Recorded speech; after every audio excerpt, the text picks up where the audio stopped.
Et rebonjour. Alors voilà, comme promis, encore quelques explications sur les fractions. Alors les fractions, c'est quelque chose de très important en mathématiques. Et si on ne travaille pas bien au début, on trouve que c'est difficile. Alors, prenons par exemple la division 5 divisé par 3, que l'on note en général comme cela. Lorsqu'on écrit cela, en fait, on attend une réponse, on attend un résultat. Ou alors, par exemple, 5 divisé par 4. Je vais commencer par celle-ci, 5 divisé par 4. Si on attend un résultat, alors je vais le faire, 5 divisé par 4, ça fait une fois 4, 4, je l'enlève, il reste 1.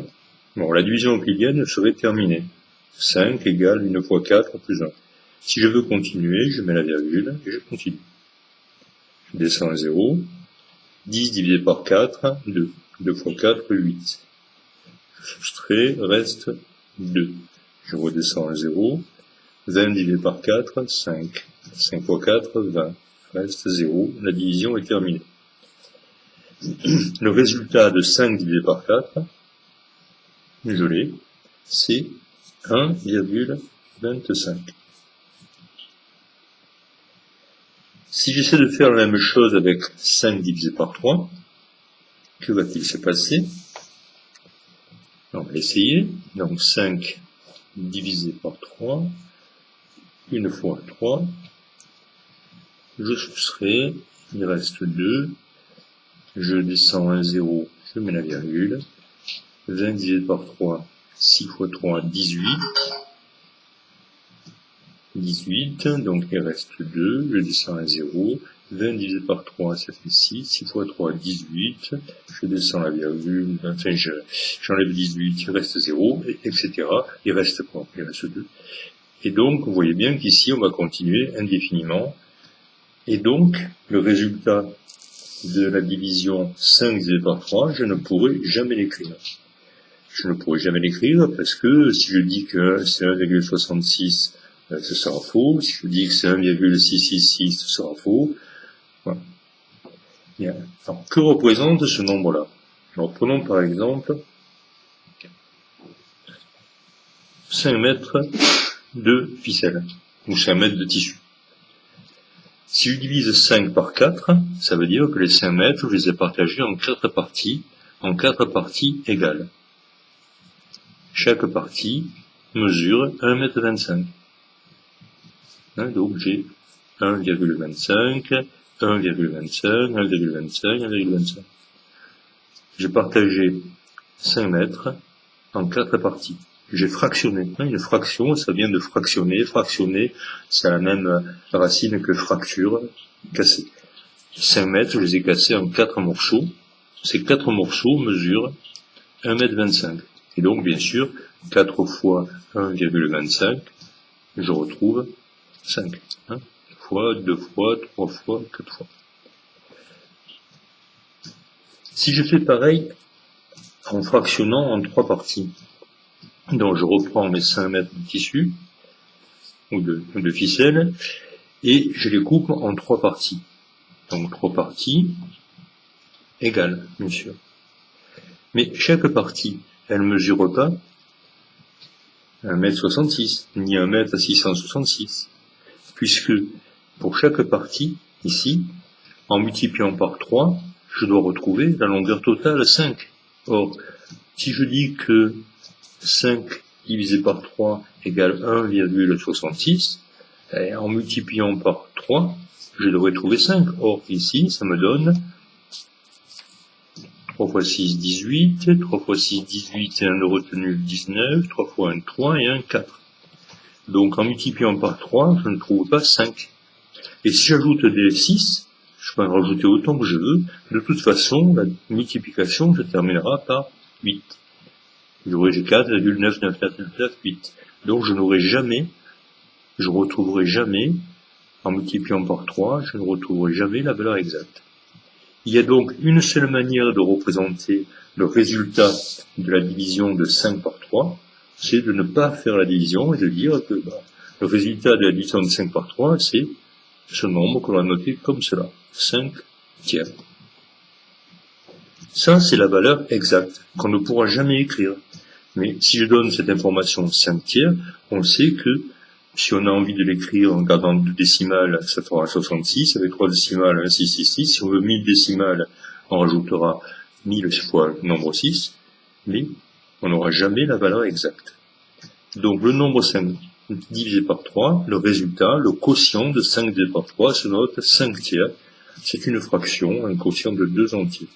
Ça signifie que, ici, quand j'ai divisé ma longueur de 5 mètres par 3, chaque morceau mesure 5 tiers. Là j'ai 5 tiers, là j'ai 5 tiers, et là j'ai 5 tiers. Et donc là, ces 5 tiers, si je les multiplie par 3, 3 fois 5 tiers, bien là je sais que je retrouverai 5. Puisque 5 tiers représente la longueur exacte de ce petit morceau. Et là, on arrive à la définition qu'il faut connaître. Elle n'est pas très facile à comprendre, mais en réfléchissant un peu sur ce que je viens de dire, on y arrive. Quand j'ai un quotient A sur B, A divisé par B, ça veut dire que ça, c'est le résultat de la division de A par B, où A et B sont des entiers. Que représente ce nombre? Eh bien, ce nombre, c'est le nombre qui, lorsqu'on le multiplie par B, donne A. Voilà, j'ai une longueur que j'ai partagée en 3 parties. Chaque longueur, si je multiplie par 3, je retrouve 3 fois 5 tiers égale 5. B fois A sur B égale A. Donc, on peut enchaîner, et après ça devient très simple. Si on maîtrise ça, c'est extrêmement mécanique. Si on est par exemple 5 fois 8 cinquièmes, ça fera 8. Si je mets 17 fois 13 vingtièmes, 13 dix-septièmes, pardon, 17 fois 13 dix-septièmes, cela fera 13. Si j'écris 102 fois 7 sur 102, ça fera 7. Voilà. Donc avec ça, vous pouvez faire le premier exercice facilement. Maintenant, quelque chose de très important à connaître aussi, c'est la transformation d'une fraction. Alors on a vu dans le cours que lorsqu'on a une fraction, on peut changer l'écriture en multipliant le numérateur et le dénominateur par un même nombre non nul, ou bien en divisant numérateur et dénominateur par un même nombre non nul. Donc par exemple ici, le résultat du quotient 5 divisé par 3, si je multiplie par le numérateur par 2, ça me fera 5 fois 2 sur 3 fois 2. Donc 10 sur 6. La fraction 5 tiers est égale à la fraction 10 sur 6. C'est surtout dans le sens contraire que c'est intéressant. Si par exemple j'ai une fraction sous la forme 24 16e, je peux la simplifier, c'est-à-dire écrire une fraction égale à celle-ci, mais avec des nombres plus petits. Il suffit de remarquer que 24 se trouve dans la table de 4, c'est 4 fois 6, mais 16 se trouve aussi dans la table de 4, c'est 4 fois 4. Et donc je peux diviser numérateur et dénominateur par 4. Il me restera 6 sur 4. Mais là encore 6, je peux remarquer que 6 est dans la table de 2, puisque c'est 2 fois 3. Et 4 est aussi dans la table de 2, puisque c'est 2 fois 2. Je peux donc diviser par 2 le numérateur et le dénominateur, et il me restera 3 demi. Donc, la fraction 24 16e, je peux le remplacer par la fraction 3 demi. J'aurais pu aller plus vite en remarquant que 24 et 16 se trouvent dans la table de 8.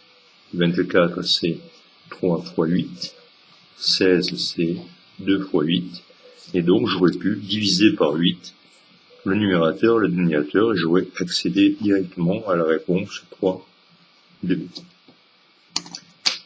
Voilà, bon, avec ces petits rappels, je pense que vous arriverez à faire un maximum d'exercices. Allez, à bientôt.